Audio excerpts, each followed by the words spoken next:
Com a palavra, reverendo Márcio Alonso.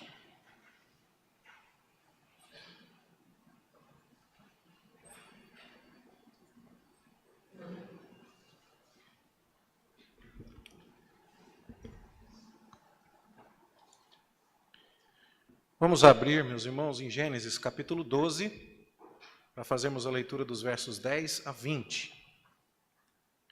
Livro de Gênesis, capítulo 12, versículos 10 a 20.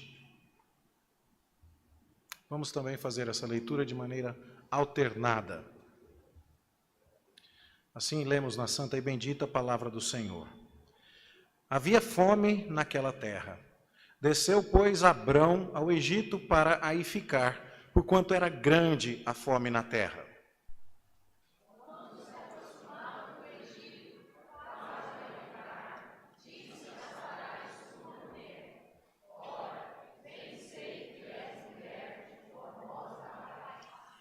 Os egípcios, quando te virem, vão dizer: é a mulher dele, e me matarão, deixando-te com vida.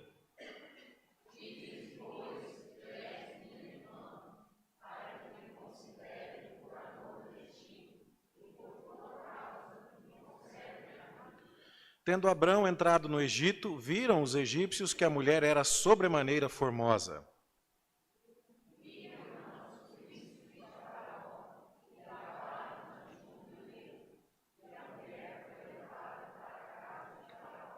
Este, por causa dela, tratou bem a Abrão, o qual veio a ter ovelhas, bois, jumentos, escravos e escravas, jumentas e camelos.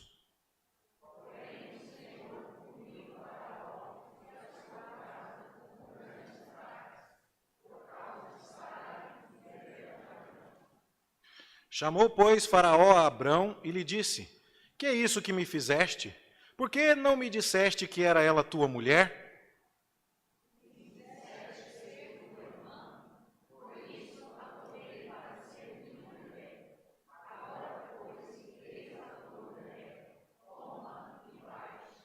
E Faraó deu ordens aos seus homens a respeito dele, e acompanharam-no a ele, a sua mulher e a tudo que possuía. Que o Senhor nos abençoe no estudo da sua palavra nesta noite. Meus irmãos, avançamos no estudo do livro do Gênesis. Depois de já termos visto os 11 primeiros capítulos e as colunas para a interpretação de toda a revelação bíblica que são lançadas nestes capítulos, nós agora avançamos no desenrolar do plano de salvação de Deus, conforme nos é narrado aqui no livro de Gênesis.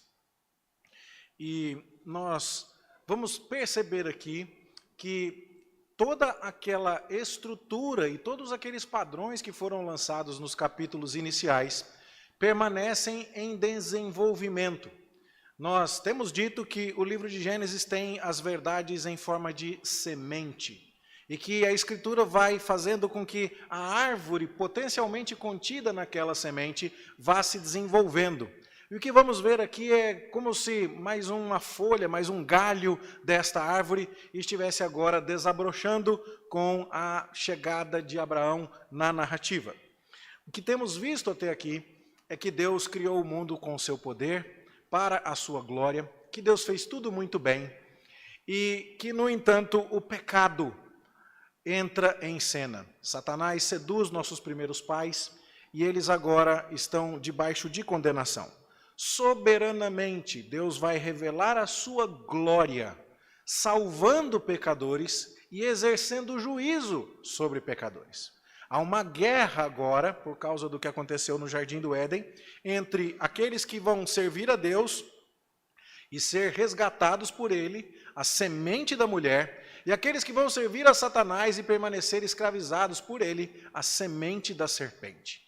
Isso se manifesta quando Caim, que é do maligno, mata seu irmão Abel. Parece que o mal triunfará, mas Deus dá Sete, um novo filho a Adão e Eva, aquele que se chama compensação. E agora, dentro da linhagem piedosa de Sete, os planos de Deus avançam. Depois nós vamos ver que há muita maldade nos dias de Noé, que o mundo está corrompido, e então Deus novamente age contendo a maldade e sufocando a rebelião da humanidade que segue a Satanás contra o Senhor. O dilúvio vem, a família de Noé é preservada. Logo que deixamos o relato do dilúvio, percebemos que a descendência de Noé continua querendo fazer a sua própria vontade. E ali então há aqueles que querem, em vez de se espalhar pelo mundo, se juntarem em torno de uma torre. Parece, mais uma vez, que a serpente triunfará. No entanto, Deus mistura as linguagens em Babel e força a humanidade a cumprir os seus planos. O que temos visto repetidamente é o fato de que Deus não permitirá que o mal triunfe. Sua salvação virá, seu poder virá, e ele vai fazer isso dentro de um contexto de julgamento. Como já temos dito e esperamos que os irmãos já tenham talvez até memorizado, uma boa maneira de sintetizar a mensagem bíblica como um todo, de Gênesis ao Apocalipse, seria dizer que Deus está manifestando a sua glória, promovendo salvação através de julgamento. A manifestação da glória de Deus na salvação provida através do julgamento. Como seremos nós salvos? Através da condenação de Satanás. E o que isso redundará? Em glórias a Deus. Bom, o que vamos ver aqui é mais uma vez isso. Nós vamos ver agora como Deus, depois de espalhar a humanidade no episódio de Babel, confundindo as linguagens, vai chamar um homem, Abrão. Ainda não se chama Abraão, eu devia ter corrigido aqui. A gente se trai por conta disso, né? A gente até lê no piloto automático, quando está lendo o texto aqui, Abraão. Neste momento da história, o nome dele ainda é Abrão, pai exaltado.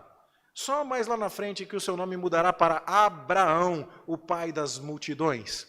No momento aqui, ele é Abrão. E quem é esse Abrão? E eu gostaria de dizer para você, em primeiro lugar, Abrão é um idólatra. Um idólatra. Talvez seja um pouco difícil de perceber isso na leitura de Gênesis capítulo 12, e é por isso que eu gostaria de convidar você para perceber o que Deus está fazendo ali.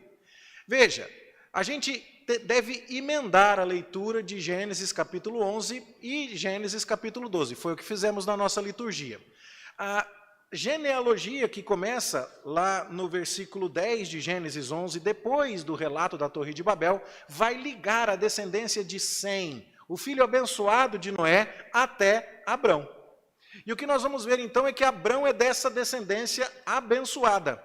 Mas não significa que dentro da descendência abençoada não haja pecado, não haja dificuldade. Você viu isso comigo? Noé, que foi tão abençoado depois do dilúvio, plantou uma vinha e se embebedou. São pecadores que estão sendo redimidos pelo Senhor. E o que vemos então em Gênesis 11 é que Terá, ou Tera, dependendo da sua tradução, quando não tem acento assim, a gente deve ler Tera. Tera tinha o seu filho Abrão e Ló, que era o seu sobrinho. E ele saiu, Tera, com os dois de Ur dos Caldeus e foram até a cidade de Harã. E o texto diz que, no capítulo 12, verso 1, que Deus tinha dito a Abrão. Por que Deus tinha dito? A pergunta aqui é, onde é que Abrão estava quando Deus falou com ele? Porque o texto está dizendo lá no capítulo 11 que o pai do Abrão chamava Tera, o sobrinho do Abraão chamava Ló, e que esse pessoal todo morava em Ur dos Caldeus. Mas que de repente o pai do Abrão pegou o Abrão e o sobrinho e foi com eles para Harã. E aí chega no capítulo 12 e você vê dizendo assim, ora, disse o Senhor a Abrão. Qual é a maneira natural de assumir isso? Que Deus falou com Abrão quando eles estavam em Harã. Mas não é verdade. Deus falou com Abrão quando eles estavam em Ur. E por que isso? Bom, uma das maneiras de enxergar isso, que não é muito evidente, é fazer análise do tempo no hebraico, que seria melhor traduzido como Deus tinha dito a Abrão, quando ele ainda estava lá em Ur, e não quando ele já estava em Harã. Mas o desempate fica mais fácil quando nós temos o testemunho de Estevão. Quando, discursando lá no livro dos Atos dos Apóstolos, Estevão diz, varões, irmãos e pais, ouvi, o Deus da glória apareceu a Abraão, nosso pai, quando estava na Mesopotâmia, antes de habitar em Harã. Então aqui não há mais nenhuma dificuldade. Onde é que Abrão está morando quando Deus vai falar com ele? A resposta é em Ur dos Caldeus. E aqui no mapa, que eu acredito que você consiga visualizar, talvez seja possível apagar a luz aqui por um breve instante só, para que o contraste fique um pouco melhor. Aqui é a cidade de Ur dos Caldeus. E onde hoje temos o Kuwait e o Iraque e depois o Irã ali do outro lado. Bom, Ur está ali e aquele lugar é muito conhecido como um sítio arqueológico dos mais antigos da humanidade. Esta é uma foto muito antiga de um zigurate em Ur. Você se lembra de zigurate do sermão do domingo passado, aquelas torres construídas com tijolos queimados, com a tecnologia sobre a qual nós lemos em Gênesis capítulo 11. Bom, o que tinha sobrado daquele zigurate era isso que parece mais um monte de areia.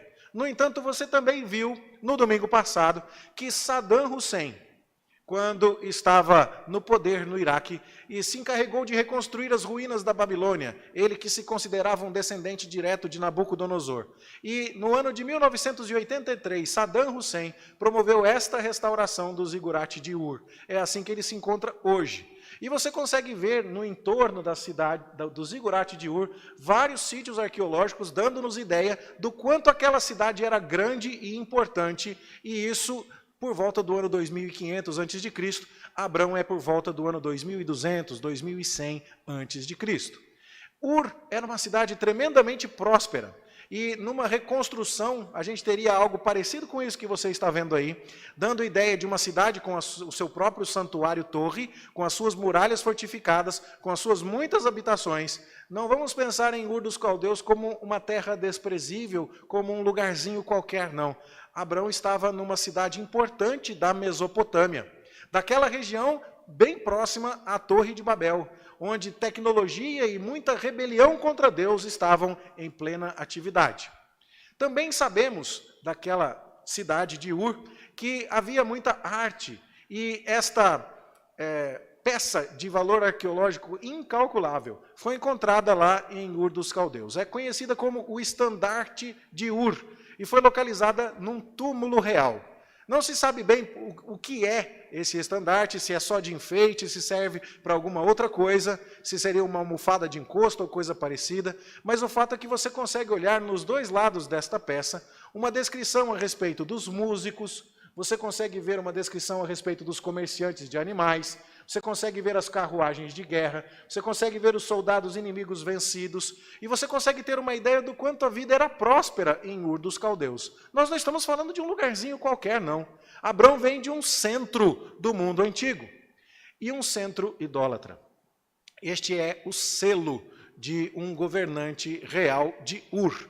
Você vê aqui uma espécie de um toquinho de cabo de vassoura, que é escavado com um canivetezinho, e aí então você derramava cera sobre o papel, e você pegava aquele rolinho e passava por cima da cera, e o resultado, depois de estendido, seria esta figura aqui. Talvez você perceba que este rei que está sentado no trono é o positivo do negativo que está aqui, neste espécie de carimbo feito no formato de um rolinho, num pedaço de toco de cabo de vassoura.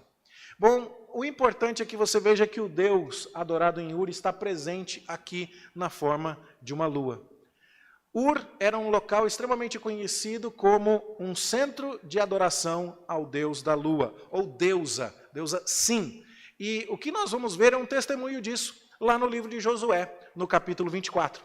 Quando Josué termina de conquistar a terra de Canaã, o que Deus tinha prometido para Abrão? Ele vai dizer: assim diz o Senhor Deus de Israel, antigamente vossos pais, Tera, pai de Abraão e de Naor, habitaram da além do Eufrates e serviram a outros deuses.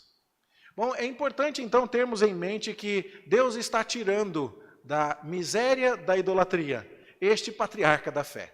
Está indo buscar lá, numa cidade que ainda tem a mesma tecnologia, ainda tem a mesma rebelião contra Deus que foi vista na Torre de Babel, e apesar de pertencer à descendência abençoada de Sem, porque a sua genealogia está descrita nos versos finais do capítulo 11, como sendo pertencente à linhagem abençoada, à linhagem da promessa, Abrão, melhor dizendo, está em idolatria. Além de idólatra, ele é hesitante. E é outra coisa que nem sempre nos aparece numa leitura primeira do relato. O que acontece? Bom, ele estava em Ur dos Caldeus, como nós acabamos de afirmar, mas Deus o chama e diz: Abrão, sai daí e vai para a terra que eu vou lhe mostrar. Mas o texto bíblico vai nos dizer que o pai dele é quem passou a mão nele, em Sarai e em Ló, e levou todo mundo até Harã. Não foi Abrão quem dirigiu a expedição. Sai da tua casa, sai da casa da tua parentela e vai para a terra que eu vou te mostrar. Não foi o que Deus falou para ele? No entanto, quando ele foi, não foi para Canaã, e quando ele foi, não foi sem o pai dele. Foi o pai dele que levou ele na primeira metade do caminho. E aqui também temos as ruínas de Harã, na Turquia, divisa com a Síria nos dias de hoje, outro sítio arqueológico impressionante. E também é encontrada ali a Estela de Harã, onde você vai ver também o culto à deusa da lua. E a pergunta é, o que o pai de Abrão estava fazendo ao se mudar de Ur para Harã? Ele estava saindo de um centro de adoração à deusa da lua e indo para outro. E Abrão já tinha recebido a promessa, e já tinha recebido a ordem: sai da tua parentela, vai para a terra que eu te mostrarei, sai de perto do seu pai, vai para Canaã. E no entanto ele está perto do pai dele, em Harã. Bom, será que temos evidência bíblica disso? Sim. Olhe o relato novamente em Gênesis capítulo 11, verso 31. Tomou Tera a Abrão, seu filho, e a Ló, filho de Harã, filho de seu filho, e a Sarai, sua nora, mulher de seu filho, Abrão, e saiu com eles. Quem foi que saiu? Foi Tera, que saiu com os filhos. De Ur dos Caldeus para ir à terra de Canaã, e foram até Harã, onde ficaram. Estacionaram ali. Estevão novamente nos ajuda aqui. É dito que Abrão saiu da terra dos caldeus e foi habitar em Harã. E dali, com a morte de seu pai, Deus o trouxe para essa terra em que agora Estevão está discursando. Então há uma indicação clara da hesitação do patriarca. Não foi automática. Nós estamos falando de alguém que vivia no meio dos ídolos. Nós estamos falando de alguém que conhecia a adoração à deusa da lua. Nós estamos falando de alguém que na cidade de Ur dos Caldeus recebeu uma ordem: sai de perto do seu pai, vai para a terra que eu vou te mostrar. E que, no entanto, o pai o tomou e o levou para outra terra, onde a deusa lua também era adorada. E ali ele ficou, até que o seu pai falecesse. Ah, pastor, assim o senhor está acabando com a raça do Abrão. É o que a Bíblia está nos dizendo a respeito dele. Um homem idólatra, um homem hesitante. E, para terminar, um homem incapaz. Porque a Bíblia também faz questão de nos apresentar Abrão logo de cara. Qual é a referência que se dá sobre Abrão? É dito ali que estas são as gerações de Tera, no versículo 27 do capítulo 11. E aí logo que se fala que Abrão tinha uma esposa que se chamava Sarai, logo em seguida Sarai era estéril, não tinha filhos. Por quê? Porque isso é de se esperar. Você está ouvindo na sequência a genealogia de Abrão. Então é para se saber quais são os filhos de Abrão. E de repente a genealogia que veio da linhagem abençoada de Sem estaciona em Abrão. E Abrão não tem filhos, porque a sua esposa é estéril. Mas, quando nós vamos para o Novo Testamento, nós vamos ver que pela fé Sara recebeu o poder para ser mãe, apesar de ter dado à luz no avançado da sua idade, mas que quando isso aconteceu com Abrão também, ele já era um homem amortecido. Ele já não tinha capacidade sexual para gerar filhos. E isso tudo coloca, então, Abrão numa situação em que o poder não é dele. Abrão é um idólatra. Abrão é hesitante. Abrão é incapaz. Você percebe o contraste que isso faz, por exemplo, com um personagem que era poderoso guerreiro, de grande nome, que construiu cidades e que fez e que aconteceu no capítulo 11. Você lembra o nome dele? Nimrod.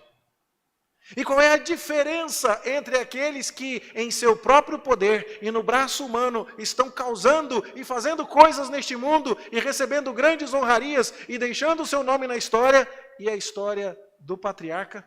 A diferença é que o poder não é dele, que os méritos não são dele, que a virtude não é dele. O que é que Deus faz então? É Deus quem está agindo. Bom, você deve conhecer bem essa história nestas partes agora. Esta é a parte da história que nos é mais familiar. O que Deus fez com Abrão? Chamou. Bom, Abrão, né, vamos sempre lembrar disso, está lá em Ur e Deus fala com ele: sai da tua terra, da tua parentela e da casa do teu pai e vai para a terra que eu te mostrarei. É esse homem, hesitante, idólatra, incapaz, que Deus vai chamar.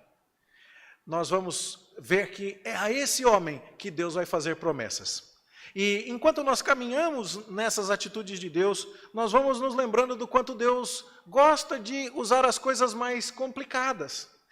Deus gosta de tomar as rotas mais improváveis. Deus gosta de escolher as coisas pequenas e as coisas loucas deste mundo para humilhar a sabedoria do mundo e humilhar as grandezas do mundo. Deus sempre fez assim. E agora ele vai fazer promessas a Abrão, que são também promessas bastante improváveis.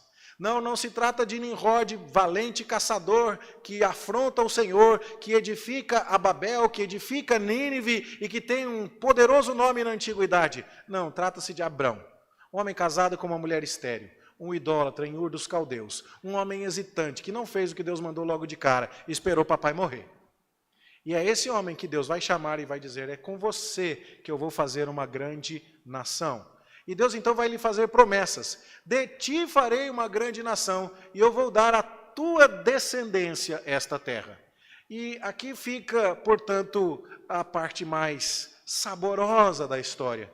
Porque Deus está chamando um homem que foi claramente identificado como estando casado com uma mulher estéril para lhe dar uma grande descendência.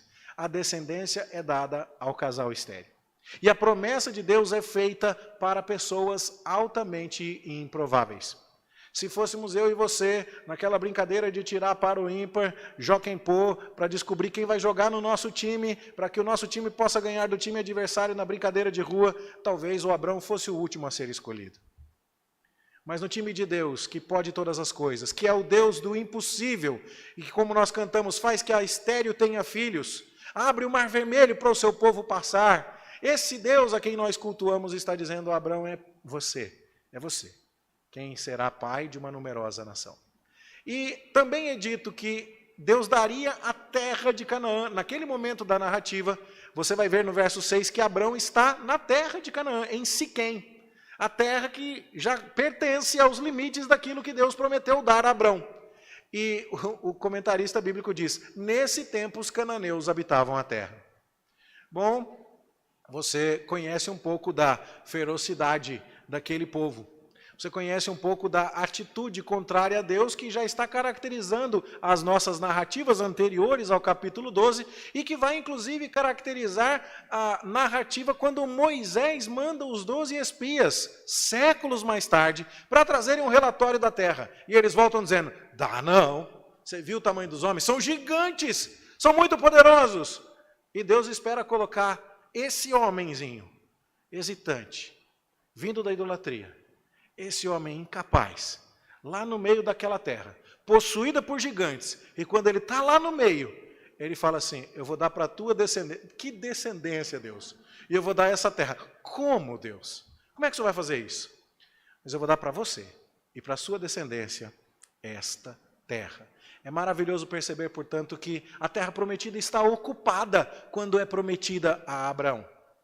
E é prometida a descendência de Abrão, quando ele não tem filho ainda.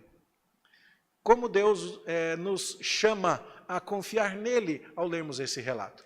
E talvez o eco mais claro disso tudo em toda a Bíblia seja quando Maria recebe a visita do anjo Gabriel, que fala para ela assim, descerá sobre ti o poder do Espírito Santo. O Espírito Santo e o poder do Altíssimo te envolverá com a sua sombra. Por isso, o ente santo que há de nascer será chamado Filho de Deus. E Isabel, a tua parenta, já está grávida também na sua velhice. Qual teria sido a pergunta de Maria para que o anjo falasse isso? Ela disse, como que vai ser isso? Eu não tenho relação com homem nenhum. E aí o anjo então começa a dizer, deixa eu te contar aqui o que vai acontecer. Para Deus não haverá impossíveis em todas as suas promessas. Essa é a questão. O nosso Deus é o Deus do impossível. E então ele está fazendo isso com Abrão. Chamou Abrão, prometeu a Abrão e está protegendo Abrão. Você deve se lembrar que no relato de Caim e Abel, Abel foi assassinado. Deus continua protegendo a linhagem, mandando Sete como substituto. Mas a maldade continua a aumentar. E nos dias de Noé, há muita opressão e maldade, ameaçando a família de Noé. E Deus vai lá e contém a maldade. E mais uma vez aqui, o que veremos é uma proteção para com a família pactual. O que acontece? Falta comida. E a fome na terra empurra Abrão para o Egito. E aqui então, vamos ao mapa outra vez. Ele que saiu de Ur, que se estabeleceu em Harã por um tempo, mas que depois, após a morte de seu pai, obedece e vem para a terra de Canaã, agora não pode permanecer aqui, porque há fome na terra. E ele é obrigado a peregrinar e ir buscar comida no Egito. Bom, você já deve ter ouvido falar de alguma fome na Bíblia em que alguém teve que ir buscar comida no Egito. É na história da família de um homem que chamava como mesmo? É a família de Abrão, a mesma família. Isaac, Jacó e os seus descendentes. Bom, aqui nós já começamos a ver algo que deve nos chamar a atenção em toda a narrativa bíblica, os padrões de Deus. A família de Abrão vai buscar comida no Egito, assim como a família de Jacó buscará mais tarde. E o que acontece lá com a família de Abrão no Egito? Sarai é uma mulher muito bonita. E Abrão tem medo que, ao olharem para ela e desejando-a sexualmente, ele seja assassinado. Então, ele chega para a esposa e diz, você precisa falar que é minha irmã, você conhece a história. Bom, o faraó acaba trazendo Sarai para o seu harém. Nós não sabemos se ele chegou ou não chegou a possuir Sarai. Alguns tentam amenizar esse relato, dando a ideia de que quando Abrão pede para que ela diga que é irmã, ele ganhe tempo. Por quê? Porque se ele é o irmão, antes de tomar a Sarai, qualquer homem deveria falar com Abrão para pagar o dote, para negociar o casamento. Ele seria uma espécie de autoridade sobre uma mulher que estaria disponível. E aí então Abrão teria uma intenção de ganhar tempo com essa estratégia. Mas é difícil escapar dessa ideia quando o faraó diz assim, por isso eu a tomei para ser minha mulher. Bom, parece haver aqui uma indicação de que alguma coisa de fato aconteceu. E se você para pensar nisso, é com aquela família ali, com aquele homem e com aquela mulher que Deus vai trazer a linhagem abençoada. O descendente da mulher vem daquele ventre. E Faraó está profanando este santuário de Deus. Como isso poderia acontecer? E Deus então entra em ação. Nós não temos como cravar isso. O relato bíblico parece discreto para evitar uma conclusão tão difícil assim. Mas o fato é que Deus vai proteger Abrão e Sarai. E vai punir a Faraó com grandes pragas. Você já ouviu alguma história de algum faraó punido com grandes pragas, quando ele resolveu se meter com a família abençoada de Deus? Pois isso também não é novidade para nós. E aí então, faraó é punido, e Deus está protegendo Abrão. E por fim, como Deus está agindo nessa narrativa em relação a Abrão? O Deus que chamou Abrão, o Deus que fez promessas a Abrão, o Deus que protegeu Abrão, também o abençoa. Por quê? Porque quando as pessoas veem que Sarai é muito bela, começam a louvá-la diante de Faraó, e por causa de Sarai, Faraó começa a tratar bem Abrão, e Abrão, por causa disso, veio a ter ovelhas, bois, jumentos, escravos, jumentos, camelos e tudo mais. E quando ele sai, e a gente vai ver isso na semana que vem, se Deus nos permitir estudar o capítulo 13, quando Abrão sai do Egito, tudo o que ele tinha era muita coisa. Era Abrão muito rico, possuía gado, prata e ouro. Era tanto dinheiro que não dava para ficar nem junto mais com Ló, o seu sobrinho, na mesma terra. Você já ouviu alguma história de alguém que foi para o Egito para buscar comida, acabou ficando lá, foi ameaçado na sua existência, mas Deus mandou grandes pragas, puniu um faraó, e quando o povo foi sair de lá, saiu levando um monte de dinheiro e um monte de riqueza? Você já viu uma história assim? E não foi aqui, não é verdade? Então Deus está mostrando a sua capacidade de proteger e de cuidar do seu povo. Como é que Abrão está respondendo a tudo isso ao longo de toda essa narrativa? Bom, Abrão obedece. Hesitantemente, é fato. Demoradamente, é fato. Incompletamente, é fato. Mas Abrão responde com obediência. Então o texto diz, partiu, pois, Abrão como lhe ordenara o Senhor. E eles partiram para a terra de Canaã. É fato que, mesmo em sua limitação, mesmo em sua pecaminosidade, o patriarca obedece e vem. Ele tropeça. A gente sabe disso. A gente leu a história de que ele pediu para a esposa falar que era irmã dele. Não, não é um homem perfeito. Não, não é uma pessoa que bate no peito como um Nimrod e diz que fez e aconteceu. Não, não é alguém como Lameque, na descendência de Caim, que diz que se vão tomar 7 vezes vingança de Caim, vão tomar 70 vezes 7 vingança de Lameque. Não, não é assim que as coisas funcionam. Porque o mérito não é dele. Na descendência da serpente você vai ver grandes homens que se vangloriam de grandes obras. Na descendência da mulher você vai ver homens frágeis e imperfeitos que servem a um grande Deus, ao Deus do impossível. E é assim então que nós nos aproximamos dessa história. É um pecador, é um homem frágil, é um homem limitado que está sendo abençoado por Deus. Mas uma das coisas mais lindas que acontecem aqui é o fato de que Abrão adora. E aqui há um simbolismo enorme também. Quando nós vamos ler aqui o texto, que Abrão atravessa a terra até Siquém, e você deve se lembrar do mapa, ele está lá em cima em Arão, e ele vai correr toda a terra de Canaã até chegar no Egito. Mas ele está fazendo esse caminho de cima para baixo. E quando é dito que Abrão seguiu sempre indo para o Negueb, Negueb é o sul, é o deserto, a região desértica no sul de Canaã. O que Abrão está fazendo? Ele está cruzando a terra inteirinha.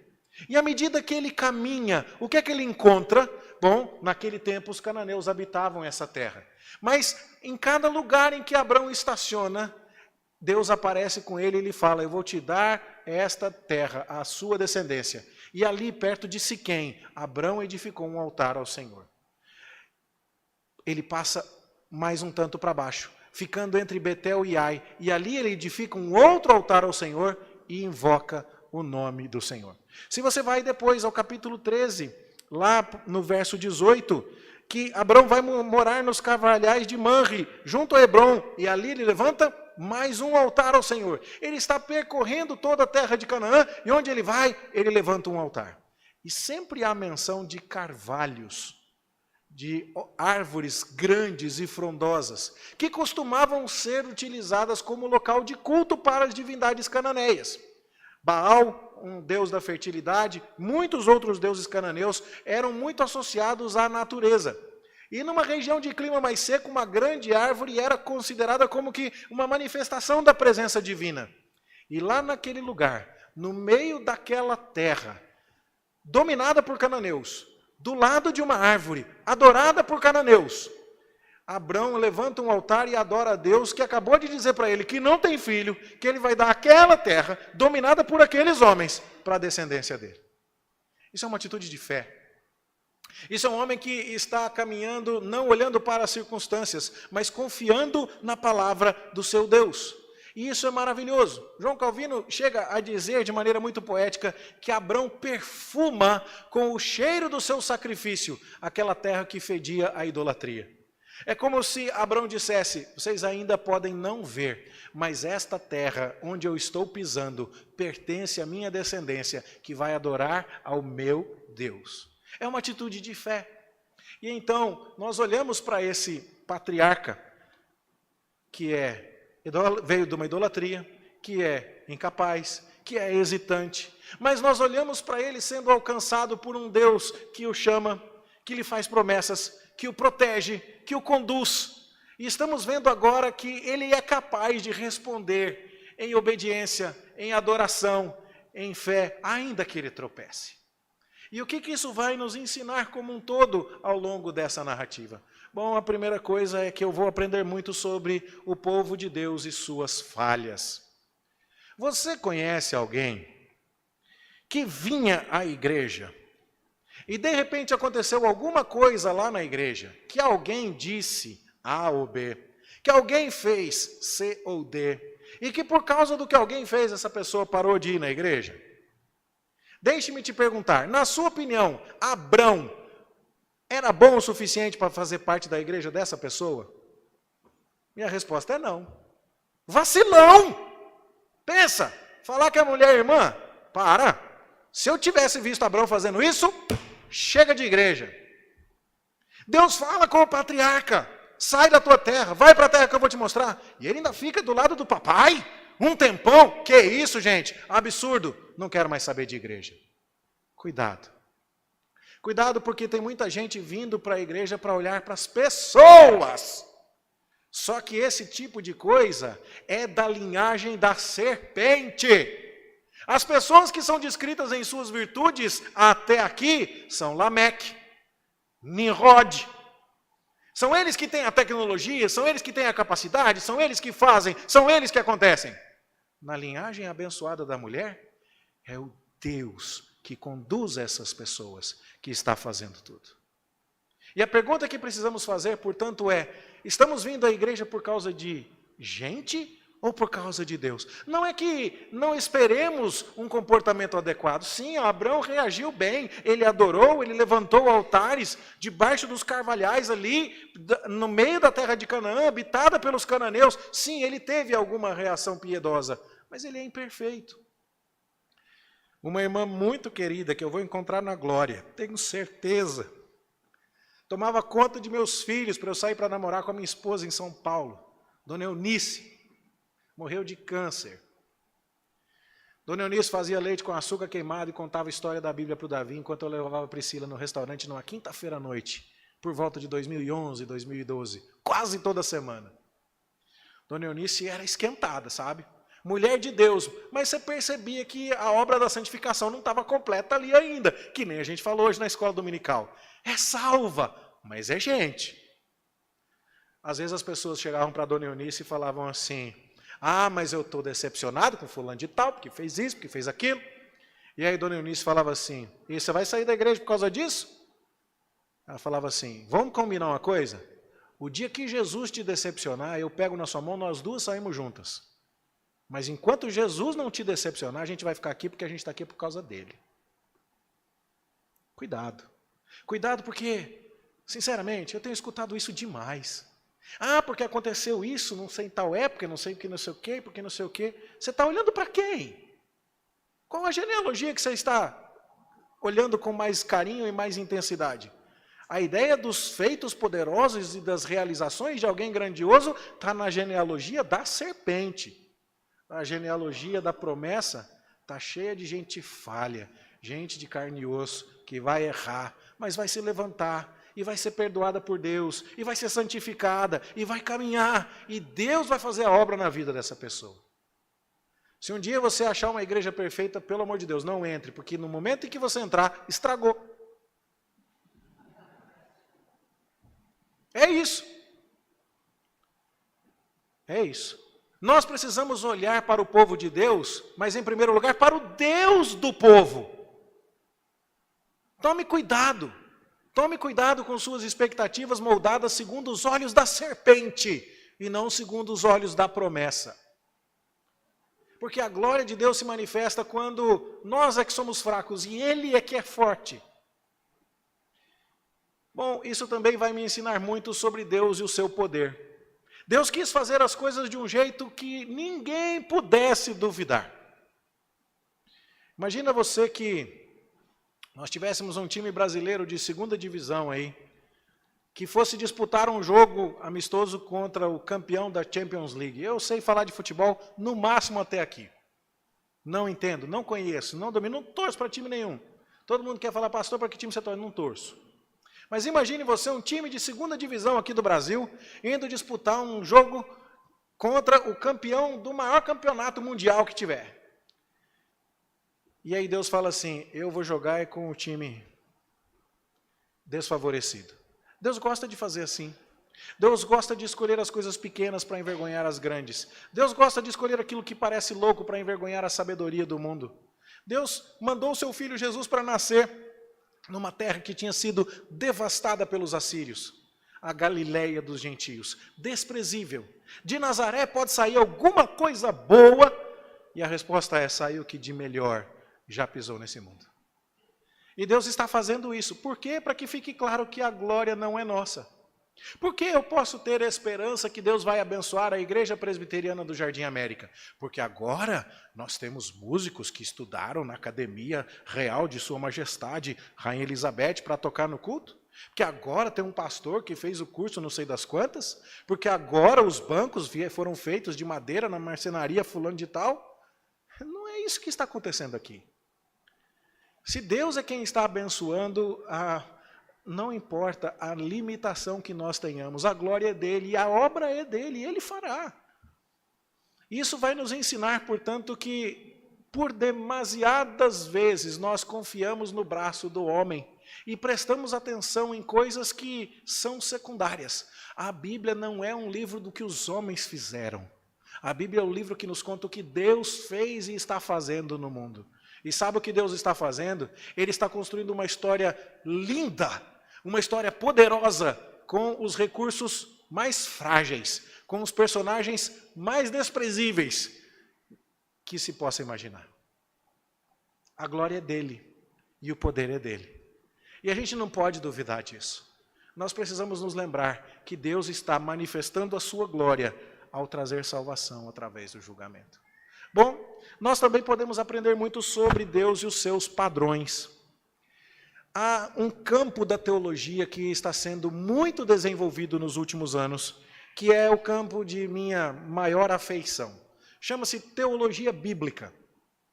E quando, por exemplo, nós estudamos as categorias da justificação, da santificação, da regeneração, como fazemos na aula da escola dominical, nós estamos estudando uma organização sistemática do conteúdo bíblico para falar sobre como as coisas se operam do ponto de vista de Deus no seu relacionamento conosco. É uma maneira organizada, sistemática, é a palavra melhor para descrever, de tratar da mensagem bíblica. Mas a teologia bíblica por si, ela procura deixar a Escritura falando os seus próprios temas e ao invés de perceber os padrões que tornam a mensagem bíblica inteligível a nós, o que é tarefa da teologia sistemática e é muito importante, a teologia bíblica tenta nos despertar para os padrões que o próprio Deus imprimiu na sua palavra. Padrões como a serpente parece estar levando a melhor, mas Deus interfere. O que aconteceu lá no Jardim do Éden, quando Adão e sua esposa caíram, e Deus chega e diz, eu vou pôr inimizade entre vocês, e eu vou colocar um descendente da mulher para esmagar a cabeça da serpente. Deus faz a mesma coisa quando Caim mata Abel, e ele manda Sete. Deus faz a mesma coisa quando a humanidade se multiplica em maldade, e parece que o mal vai vencer, e ele manda o dilúvio. Deus faz a mesma coisa quando na Torre de Babel todos querem se afastar de seus planos, e ele mistura as línguas. E agora, ele continua fazendo isso, ao chamar este homem tão limitado, Abrão, e que quando ele peregrina no Egito e ele se coloca numa situação difícil, é Deus quem o protege. O padrão continua acontecendo. Deus está sistematicamente ao longo de toda a Bíblia agindo conforme um padrão. Ele protege aqueles que são seus. Nós precisamos confiar na proteção de Deus, meus irmãos, porque ainda que haja maldade no mundo, não cai um fio de cabelo de nossa cabeça sem que o Senhor o permita. Nós valemos muito mais que os passarinhos, disse o nosso Senhor Jesus. Eles não plantam nem colhem, mas têm o que comer. Nós valemos muito mais do que as flores do campo, que hoje estão maravilhosas, mas amanhã são lançadas ao forno e elas se vestem de maneira maravilhosa. Deus nos dará o que vestir. Nós precisamos nos lembrar desse cuidado. E ainda que a nossa indignidade seja flagrante, como foi a indignidade de Abraão, Deus está cuidando de nós. É um padrão repetido em toda a Escritura. E até aqui, o que nós estamos vendo? Nós estamos vendo que a história avança, porque Deus está cuidando dela. Nós estamos vendo que as coisas não acabam, que o mal não prevalece, que a esperança não morre, porque Deus está agindo. Esse é um padrão. Mas há tantos outros padrões aqui. Há o padrão de que você vê uma descendência que está sendo cada vez mais claramente delineada. Essa descendência viria de Adão, é fato, mas depois ela passa por Sete, e isso vai ficando mais específico. Depois ela passa por Noé, e isso vai ficando mais específico. Mas dentro dos 3 filhos de Noé, que povoaram toda a terra após o dilúvio, é de Sem que virá essa linhagem, e isso vai ficando mais específico. E agora vai ficando mais específico ainda, vem de Abrão. E quando você abre o Evangelho de Mateus para ler lá os seus primeiros versículos, é dito, Evangelho de Jesus Cristo, filho de Abraão, filho de Davi. As coisas vão ficando cada vez mais claras. E Deus vai mostrando o seu padrão de preservar a sua descendência. Nós vamos vendo também outros padrões, como é o caso do ataque sendo desferido à linhagem da mulher. A linhagem, a descendência abençoada é constantemente atacada, mas é protegida. Como? Bom, eu gostaria de ler rapidamente com você, e se for possível já acender a luz aqui, de volta eu agradeço. Você consegue ver um relato disso aqui no capítulo 12, onde Abrão vai peregrinar no Egito e o faraó vai colocar os olhos em Sarai. Mas veja Gênesis capítulo 20.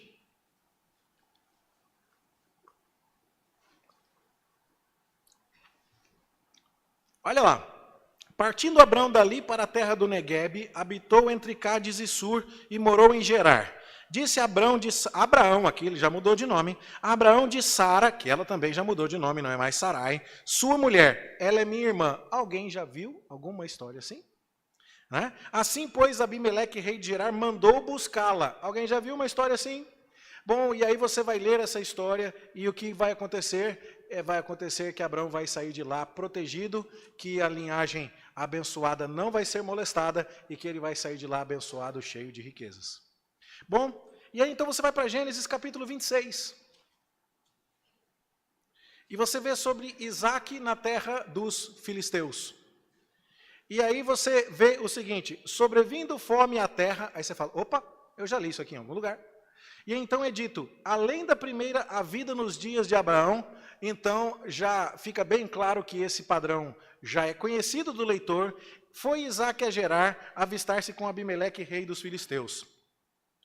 Apareceu-lhe o Senhor e lhe disse e tudo mais e tal. Verso 7, perguntando-lhe os homens daquele lugar, a respeito de sua mulher, disse, é minha irmã. Você já viu essa história? Bom, então você vai perceber que a fraqueza humana é repetida, mas a graça divina também o é. E é por isso que eu creio no que Deus está fazendo com o seu povo. Eu creio no que Deus está fazendo na minha vida e na sua, porque eu sei que eu vou cair. Não é uma questão de se, é uma questão de quando. Eu vou falhar, você vai falhar também. Somos pecadores, somos frágeis, mas eu tenho um padrão claro na Escritura. Eu serei protegido, eu serei levado a bom termo. E eu posso confiar em Deus e manter a minha esperança de que herdarei as promessas de Deus, não por causa do meu mérito, mas por causa dos méritos daquele que me chamou. Isso é importante porque você já leu o Senhor Jesus Cristo dizendo, citando o Salmo 37, que os mansos herdarão a terra? Pois é, essa é uma questão interessante porque manso hoje em dia é um adjetivo que não costuma ser muito bem visto. Fulano de tal é manso, não é uma boa ideia. Parece fraco, parece alguém que aceita ser trapaceado, ser traído. Mas o nosso Senhor Jesus Cristo venceu pela mansidão. Ele confiou no Pai. E ele não precisou bater no peito como Lameque, ou bater no peito como Nimrod, ou ser um poderoso homem que conquistou tudo no grito. Ele se entregou àquele que era capaz de levá-lo à morte, mas trazê-lo da morte. E ele recebeu um nome que está acima de todo nome, sem ter jamais batalhado para que isso acontecesse. Ele vence a serpente na cruz, mas vence através da mansidão, entregando-se à morte, confiando inteiramente no Pai. Isso também é uma lição poderosa para nós, porque esse Abrão, que foi para o Egito e aprontou desse jeito que você viu, ele está adorando numa terra que será dele e proclamando que a linhagem da mulher, a linhagem abençoada, virá dele, ele assim acredita. E que aquela terra virá dele, e ele não precisa sair por aí se estapeando ou se armando como um guerreiro. Os mansos herdarão a terra. Bom, meus irmãos, isso vai nos lembrar então sobre Deus e seus padrões. Por último, isso deve nos lembrar da nossa resposta a Deus. Quando Deus está nos mostrando isso, Ele está querendo que nós percebamos. O mérito não é de homens. Não significa que os crentes não devam zelar por seu testemunho, é claro que devem. Não significa que as autoridades da igreja possam ser desleixadas com seu testemunho e com seu compromisso. Nós sabemos que não é isso. Mas significa que o que vimos adorar e celebrar aqui não está em homens.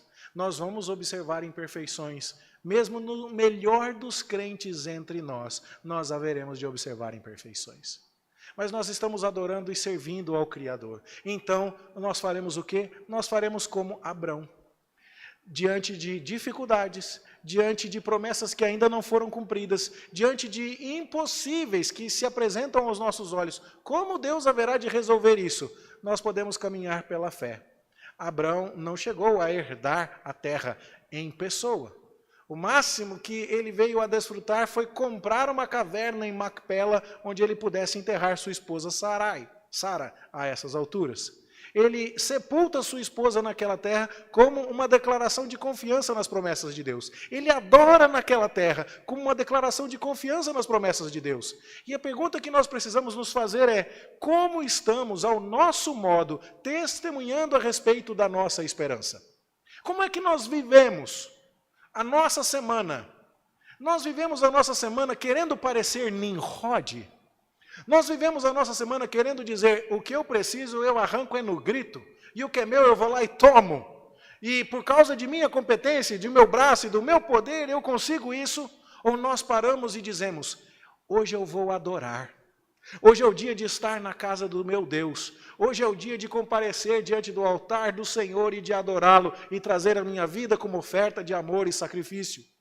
Porque eu sei, como nós cantamos na liturgia, que por mais voltas que esse mundo dê e onde quer que eu vá, é Jesus, o meu Criador amado, que me dirige e me faz cantar. O meu progresso virá dele, não da minha força.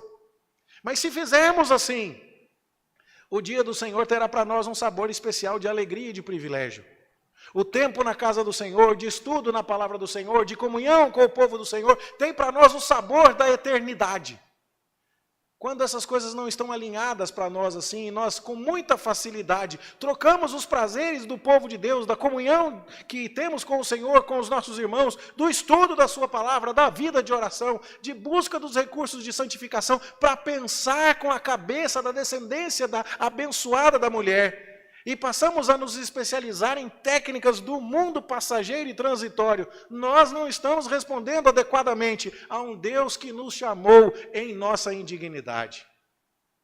Quando você está extremamente preocupado em fazer mais uma pós-graduação, mais um curso técnico, para conseguir mais alguma coisa na sua carreira, e isso não é mal por si, mas está disposto a sacrificar tantas outras coisas e tanto tempo de comunhão com Deus, para viver a eternidade aqui e agora, nós não aprendemos a lição de por que nosso Deus nos deixou registrado que Abraão é o pai da fé.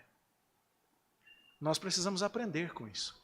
Esse homem, tão frágil, tão limitado, foi abençoado por Deus e por onde caminhou, com uma fé limitada, foi bem sucedido.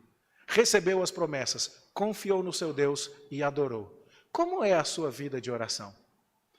Com que facilidade você pode desistir de um estudo bíblico, de uma escola dominical, de uma leitura bíblica, para se dedicar a qualquer outra coisa que parece mais com o currículo de Nimrod? Nós precisamos atentar a isso. Nossa resposta a Deus. Não houve uma única promessa do Senhor que tenha deixado de ser cumprida. A descendência de Abraão tomou posse daquela terra. E eles tomaram posse daquela terra fazendo em grande escala o que já tinha sido uma realidade nos dias de Abraão. Estiveram no Egito, estiveram escravizados, saíram com grandes riquezas, usaram aquelas riquezas para a glória do Senhor, para a construção do tabernáculo, entraram na terra de Canaã, venceram gigantes, tomaram posse da terra. E quando tudo está sedimentado, Josué vai fazer o discurso do capítulo 24 e diz assim: escolham vocês a quem vocês vão servir. Você conhece a história? Mas sabe qual é o começo desse discurso? É aquele texto que nós lemos. Nossos pais, Tera e Abraão, viveram lá da além do Eufrates e eram idólatras. A história começou ali. O que a gente vai fazer? Vai viver uma vida diferente? Ou depois de ter visto que Deus cumpriu todas as suas promessas, que é o que Josué vem dizer no capítulo 24. Nenhuma das promessas do Senhor Deus falhou. Todas elas se cumpriram. Se a gente acredita como Abraão acreditou, a gente precisa viver como Abraão viveu. Você acredita, de verdade, que vai passar a eternidade na presença de Deus e que receberá galardão conforme o seu compromisso e a sua entrega para o reino de Deus? Você acredita de verdade que a sua comunhão aqui é a antecipação dos prazeres e delícias eternas que você terá com o Senhor Jesus Cristo no novo céu e na nova terra? Como isso está se revelando na sua vida? Como isso se revela na sua agenda? Como isso se revela nas decisões que você toma toda semana? Como isso se revela domingo de manhã, a hora que o despertador toca? Nós podemos e devemos aprender a respeito de todas essas coisas. E a minha oração é que o Senhor nos ajude. Nós estamos lendo a história de um povo pecador, falho, mas de um povo que respondeu com fé. De um patriarca que é o pai da fé e que respondeu de maneira abençoadora. Que Deus nos dê a graça de responder como Abrão e de louvar como Abrão louvou, de